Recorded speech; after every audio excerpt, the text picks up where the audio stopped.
All right. So hopefully everybody got an opportunity to look at the Spinoza. I gave you a reading response that was supposed to be due today, although I may have forgotten to tell you what due date it was, but it was supposed to be for today. Please try to turn that in. Partly my motivation was to get you to not just read the Spinoza, but then try to actually figure out what it means. Because I feel like one can actually bang one's head against Spinoza for quite a while without discovering anything worthwhile. Like you can just read through all the words that he says and be like, okay, I read Spinoza, but reading the words that he says and understanding what Spinoza means are very different things. And it is very hard to understand Spinoza, which is why I was surprised so many people voted for him last time, but it's okay. You're welcome. Fine by me if you like the more obscure philosophy people. Cool. Oh, anybody want to share their experience with reading Spinoza? All right. So I want to tell you a little bit about the guy so we understand the philosopher that we're talking about and his position in history. So first of all is his name. You can easily get confused and maybe think that there's two Spinozas, because sometimes you see Baruch Spinoza, sometimes you see Benedictus de Spinoza, or something like that. Please don't do that. Well, the answer is he's Jewish, so he's got a Jewish name. His Jewish name is Baruch. But then when he writes, since people writing in philosophy at the time were mostly writing in Latin, he takes up a Latin name that is a translation of his Jewish name. So his Jewish name is Baruch. It means blessed. So he writes under the Latin name Benedictus, which in Latin means blessed. Right? So that's why this guy seems to have two names. If you're reading around, you may see some things say his name is this and some things say his name is this. He's one of the big three rationalists and one of the big two that we're talking about. So we're talking about Descartes, we're talking about Spinoza, but as I said, don't really have time for Leibniz. If you think Spinoza is crazy, man, try to read some Leibniz, because Leibniz is pretty crazy too. But yeah, so when I introduced the early modern philosophy period, I said the two main components are the rationalists and the empiricists. The empiricists are Locke, Berkeley, and Hume, principally, but they also include people like Thomas Hobbes.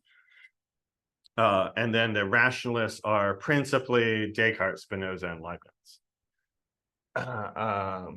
Spinoza didn't work as a famous philosopher. Well, I mean, it wasn't as though he wasn't known in his time for his philosophy and whatnot, but he never gave up his regular job, and his regular job was making lenses for telescopes and microscopes.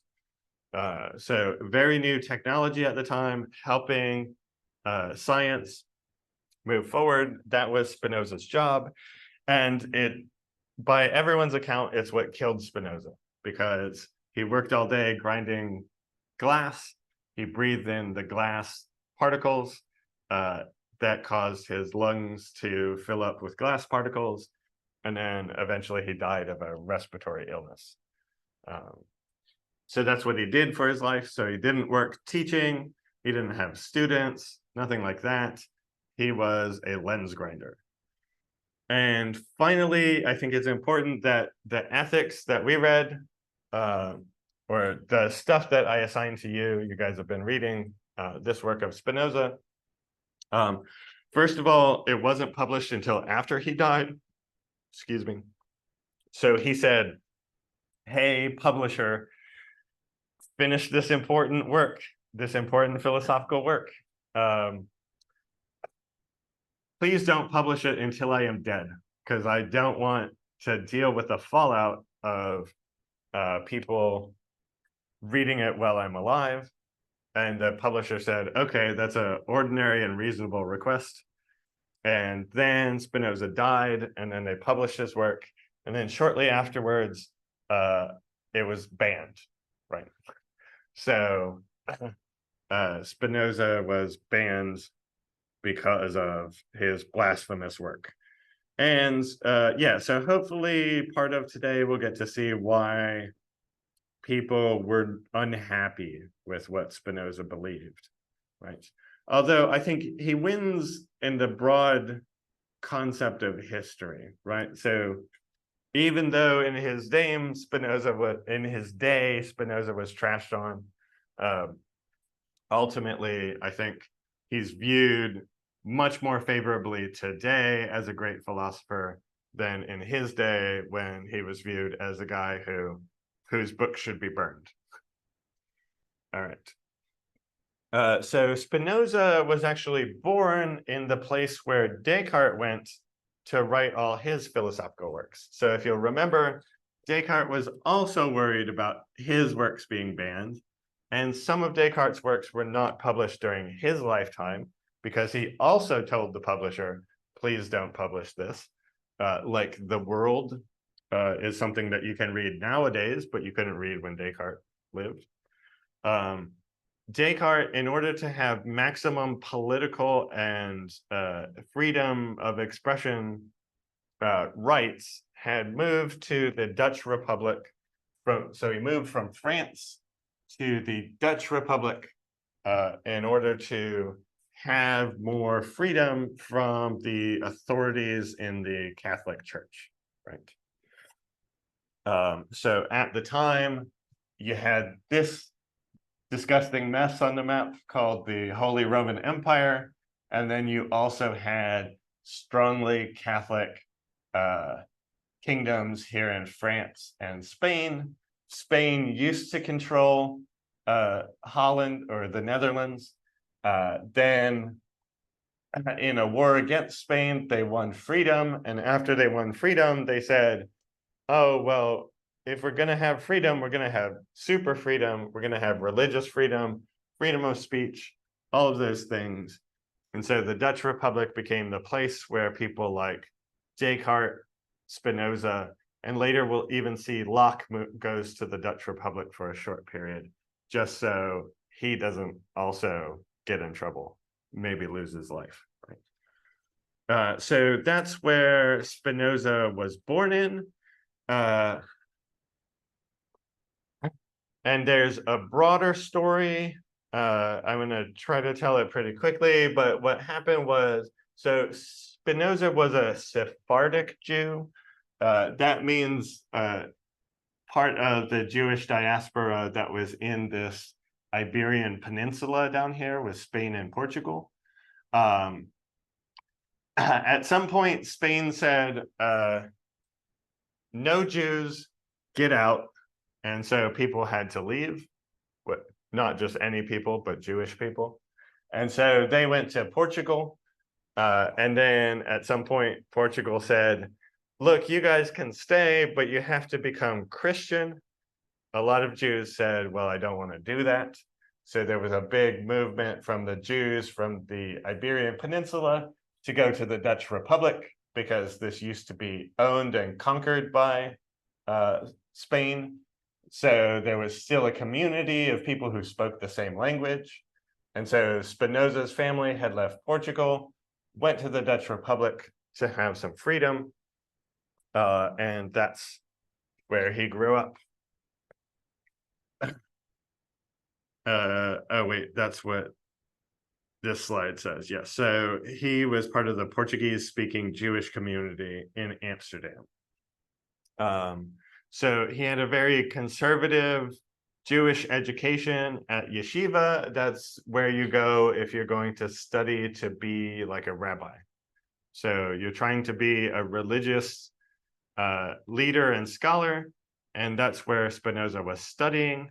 But then he quit when he was 17 years old before he became a rabbi. So it's not just, so he left yeshiva, that's okay, you're allowed to do that. But it wasn't long after that he was just completely thrown out. So when he was 24 years old, which is still pretty young, he was excommunicated by the Jewish community.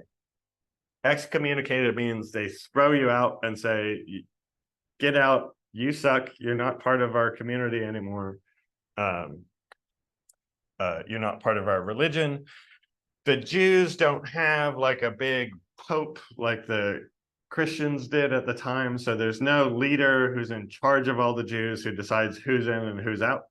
So it's just each place where there are Jewish people, they have their own community, and that community decides who's in and who's out. And so Spinoza was thrown out of his own community. It didn't mean he couldn't go somewhere else and then be accepted, but he couldn't be there and be accepted, right? So his excommunication, the write-up for why we are throwing you out said he was promoting abominable heresies and monstrous deeds, and that all the other Jews in Amsterdam were forbidden from talking to him or reading anything that he wrote. So dangerous ideas. Today, they may seem like goofy metaphysics, but back then it was dangerous ideas, right? There's been a turnaround largely in the Jewish community. Nowadays, Spinoza is widely celebrated as one of the greatest Jewish thinkers and philosophers. So here is somebody from a lecture marking 250 years after he died,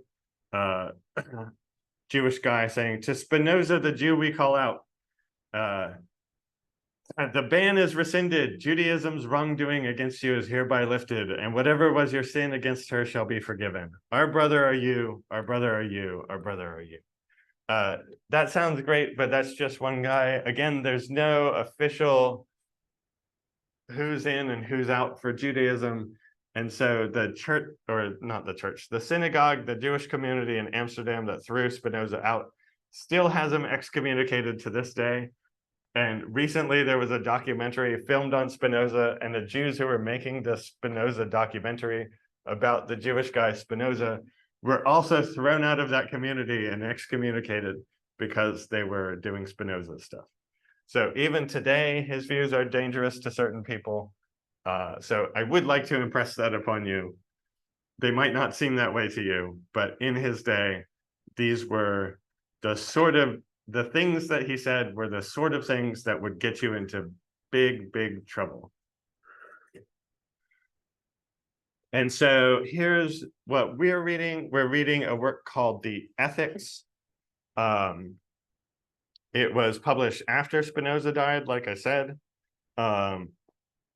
Even in the Dutch Republic or the States of Holland or whatever, his books were banned. So it wasn't just the Catholic Church that banned them, but everybody did. There was no English translation of Spinoza until 1883, right? So Ethics was published 1677 after he died. So Spinoza wanted to make sure he was dead before people could read it. After he died, they were banned, and there was no English translation until 1883, more than 200 years later, right? Cool, and we'll see about the axiomatic method here. And so the ethics, we're only doing some of part one. Part one is the metaphysics and epistemology part. Well, actually more the metaphysics, because part two has some of the epistemology. It's the stuff that most directly connects with Descartes' stuff. You need part one to understand the other parts. And we just don't have time in this class to read the entirety of the ethics. So we're just reading as much as we can of part one. That's the goal. But if you want to know, there are other parts. In fact, I think the thing that I posted has all the parts. So it's got part 1, 2, 3, 4, and 5. So he starts talking about God, but then later on, he talks about human freedom, the liberty of humanity, and so on and so forth. So Spinoza was important both for his political thought about freedom and how society should be organized, but we will never get there because, as you'll see, doing just starting at the beginning is going to be a hard row to hoe, as they say. It's not easy reading Spinoza. Cool. Questions or thoughts so far? That's just a historical introduction to Spinoza. All right. So the first thing you might have noticed is that the work has a odd title. So the ethics is called Ethics, Demonstrated in Geometrical Order. And you might well think, well, I'm not the fanciest philosopher in the world. I'm thinking of what you're thinking. I am obviously the fanciest philosopher in the world. But you're thinking, I'm not the fanciest philosopher in the world. But what does geometry have at all to do with ethics? It seems to me as though the answer should be nothing, right? Because geometry, ethics, nothing to do with one another, right? What's the sum of the interior angles of a triangle? No bearing on ethics. What should I do in the trolley problem? No bearing on geometry. So it seems as though these things have nothing to do with one another. So what's going on here? So I don't know how you guys learn geometry. When I did it a long time ago, we started with Euclidean geometry and the basic methods from this guy named Euclid. So Euclid was this ancient Greek mathematician. I don't think he is super important in that he discovered a bunch of geometrical stuff that didn't already exist, but rather he put it all together and systematized it in a system that everybody then subsequently used. So it's very important for systematizing the geometrical knowledge of the ancients, or at least the ancient Greeks. So he put together a book where he had various definitions of what's a line and what's a point and whatnot. And then he had various axioms where he said, the most famous one is if you have two parallel lines, then they will never meet one another, right? So no matter how far two parallel lines keep going, they never meet one another, right?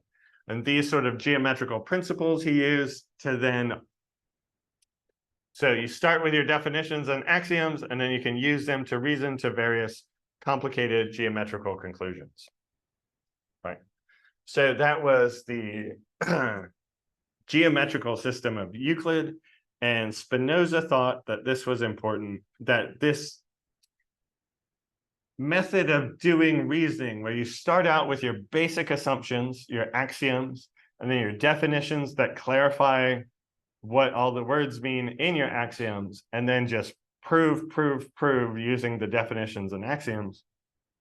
Spinoza thought that this was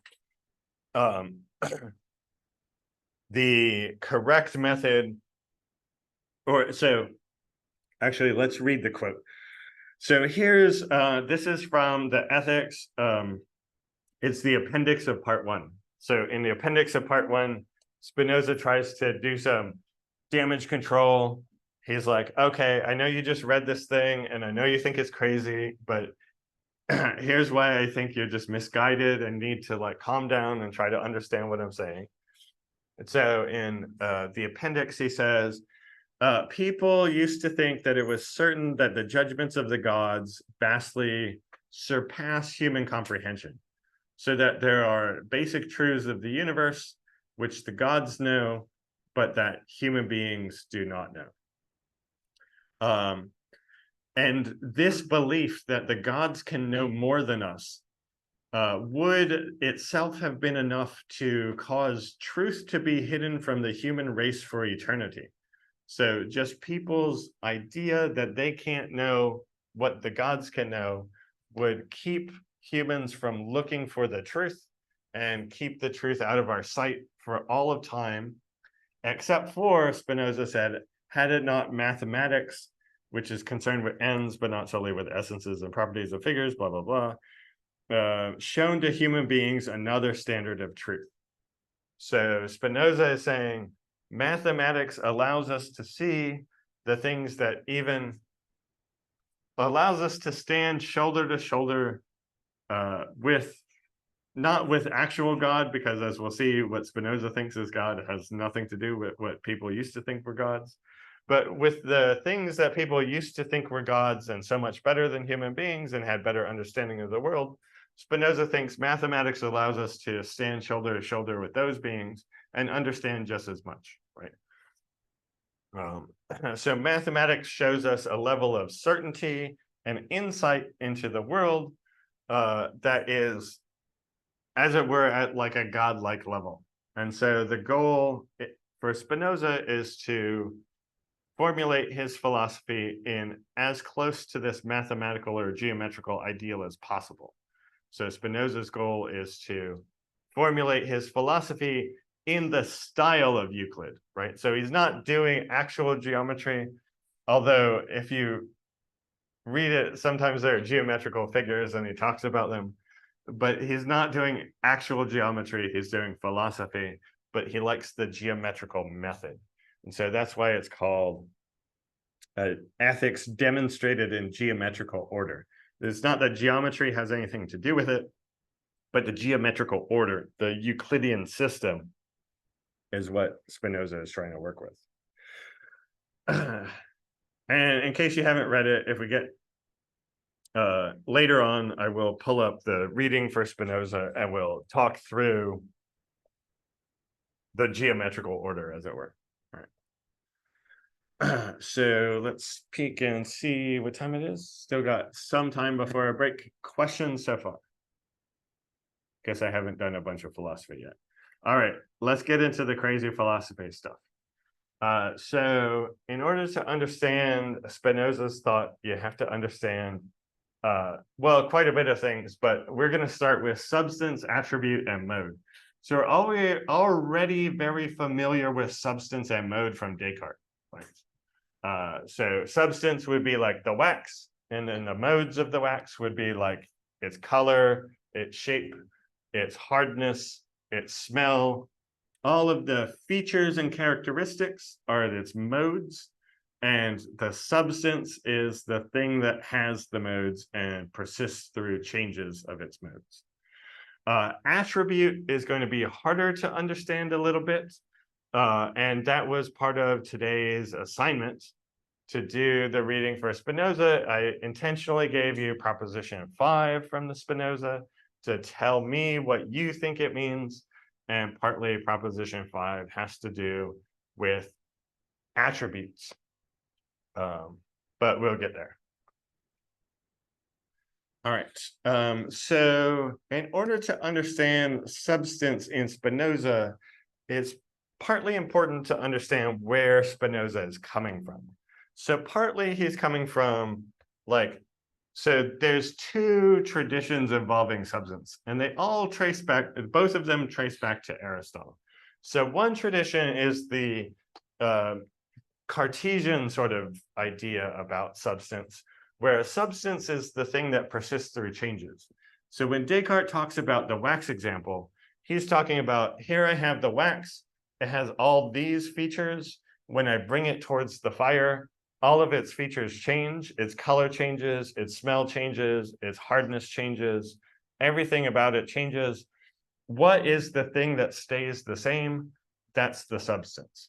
Right? So that's one understanding of substance, is the thing that persists through changes of a changeable object, right? Michael persists through changes because, you know, my hair grows a little, so it was shorter than, or it's longer today than it was yesterday. All various sort of changes. There's different stuff in my stomach today than there was yesterday. So lots about me changes. What's the thing that's the same through all the changes? Well, that's my substance. But then there's this other substance tradition that goes back to Aristotle's categories. We're going to see the quote from Aristotle right here.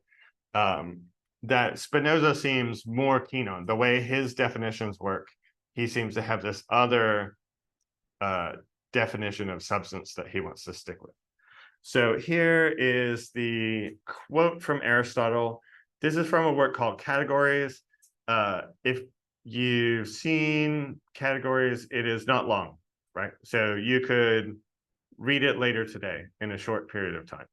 I'm not saying you could easily understand it, just as you can read Spinoza pretty shortly in a short period of time. Doesn't mean it's easy to understand Spinoza.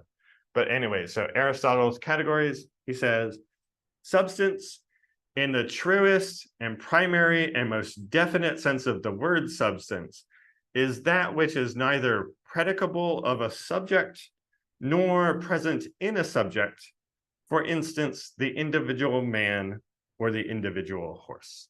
Okay. Like many ancient philosophical pronouncements, can be hard to understand exactly what Aristotle means.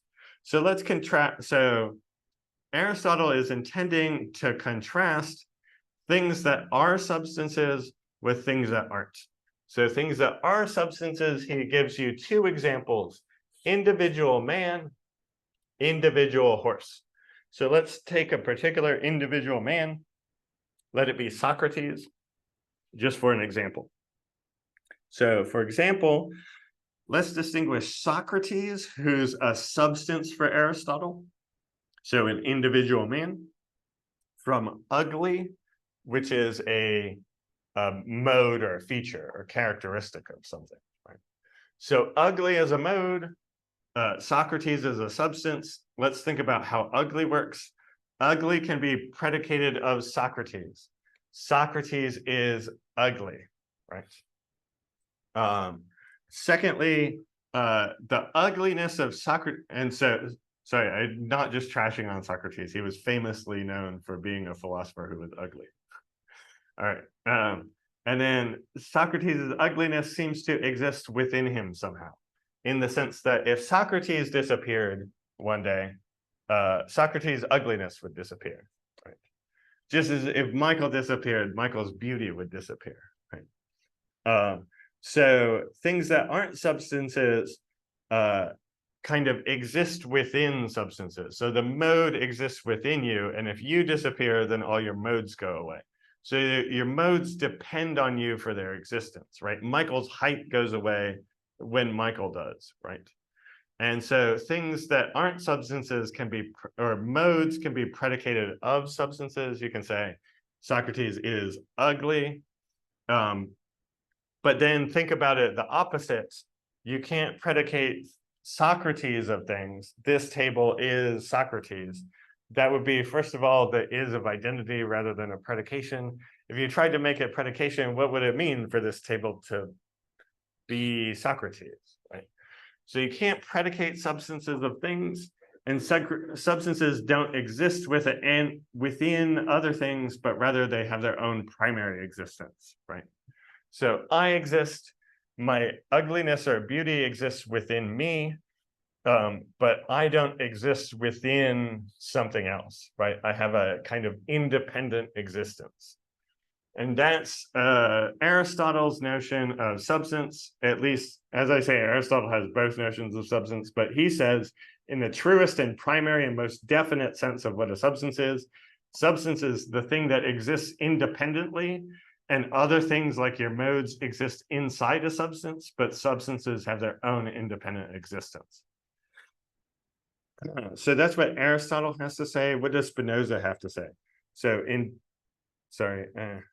definition 3, so right at the beginning of the Ethics, Spinoza starts with the definitions, then the axioms, and then he goes on to his proofs, right? In definition 3, he says, by substance, I mean that which is in itself and is conceived through itself.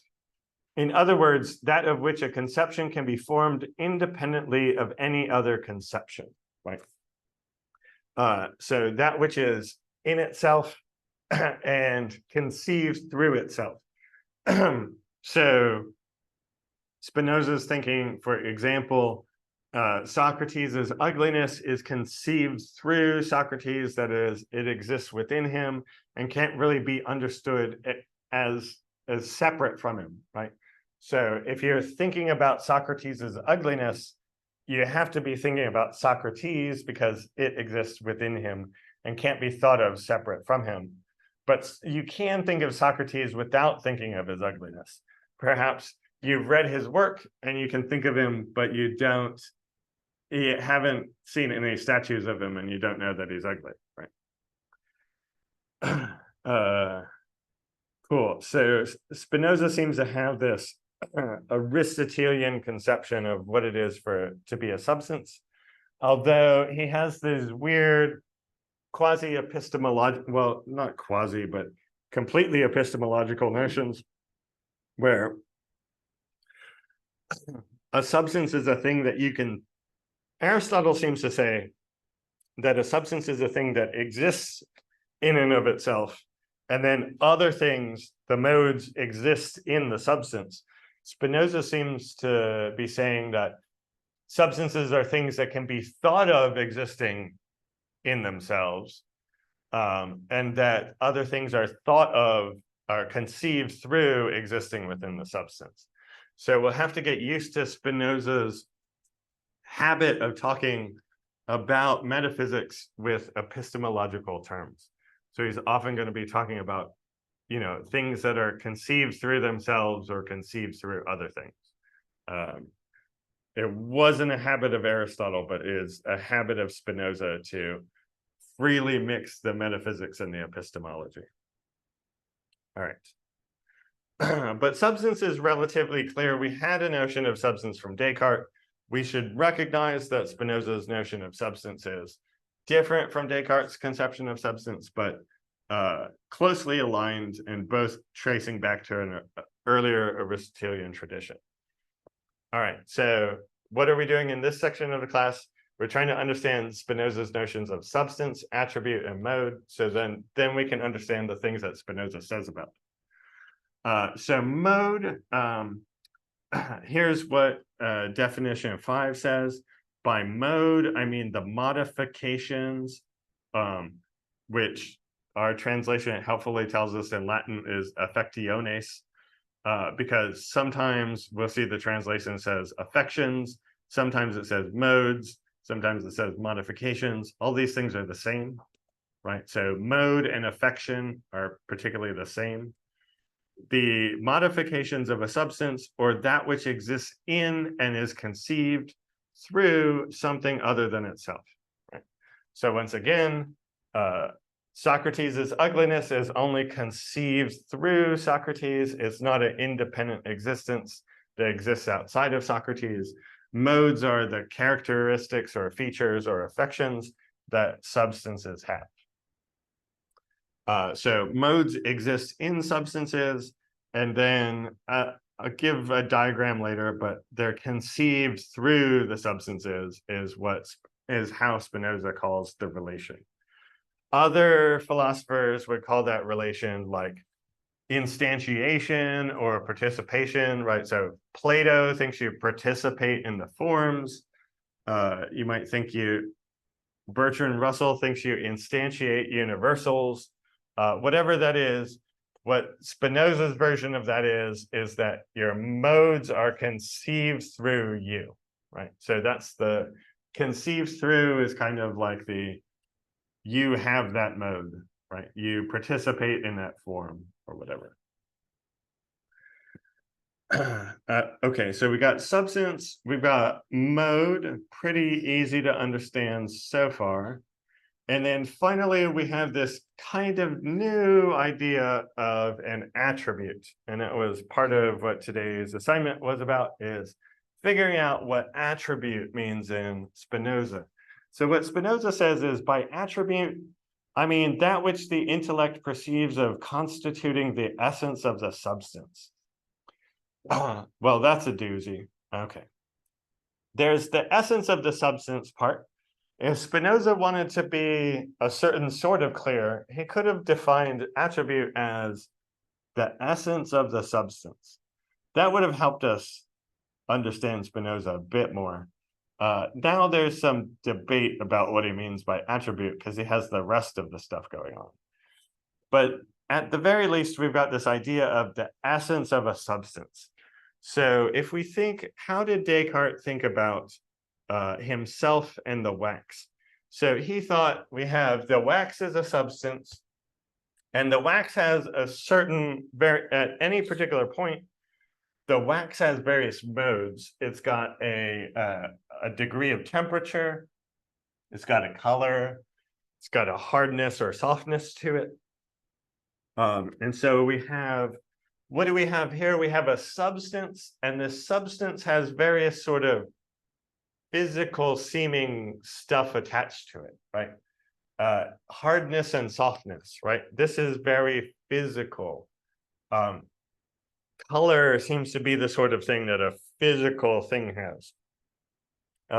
Temperature is a sort of thing that a physical thing has, right? So this Descartes' analysis of what the wax is we've got this substance, and then various physical modes attached to it. So this is the type of substance to have physical properties. And then if you look at Descartes, well, things get different. The substance is Descartes, but then the properties he has are things like, well, he has an idea of the wax. He has doubts about whether he has a physical body. He has knowledge of various things, like he knows that he exists and he knows that God exists, right? So these sorts of things aren't like orange and hard and whatnot. So this type of substance is a type of substance that has thinky, thought type modes. And so what did Descartes say? Well, he says, this is a thinking substance, right? And a thinking substance is a sort of substance that has ideas, thoughts, doubts, knowledge, and so forth as its modes. And this Descartes and other commentators were calling extended substances, physical bodies that exist within space and time. This is an extended substance, and it has the modes appropriate to extended substances, like color, shape, hardness, and so forth. So what is an attribute in Spinoza is that Spinoza is going to think, what is the definition again? By attribute, he means the essence of substance. So the essence of substance is going to be, this substance is going to be, in its essence, an extended substance, the type of substance that has physical properties. This type of substance is going to be a thinking substance, the type of substance that has thoughts for its properties. So the two attributes we have here are the attribute of thought, or being a thinking substance, and the attribute of extension, or being an extended substance. So Spinoza's view is that there are these things, attributes, and attributes are like being a thinking substance. That would be the essence of the substance. It explains what kinds of modes it can have. Being an extended substance is another type of substance, is having a different essence that explains the types of modes that it can have. And one of Spinoza's innovations is he is going to claim that substances can have more than one attribute. So there can be substances that are both thinking and extended, right? So this is going to be part of Spinoza's solution to the mind-body problem. Descartes has this mind-body problem where he's got extended substances, like Descartes' body is an extended substance with physical features. Descartes' mind is a thinking substance with thought features, and Descartes has to explain how they relate to one another. Spinoza is rather going to think that there can be a substance that has one attribute of thought, but also the attribute of extension. And so one and the same substance can have thoughts and also physical features. In particular, one of the blasphemous things that Spinoza is going to believe is that God is such a substance, and that God has extension as one of God's attributes, which of course might upset people who thought that God is not spatiotemporal, right? Who doesn't have physical features. Cool. So that's substance, attribute, and mode in Spinoza. That was the title of today's lecture. So good. We got through all the information that we needed. I'm suspecting that it's time for a break. So first, let's ask questions, though. Questions before break? All right. So let's have a 10-minute break, come back, and then talk more about Spinoza.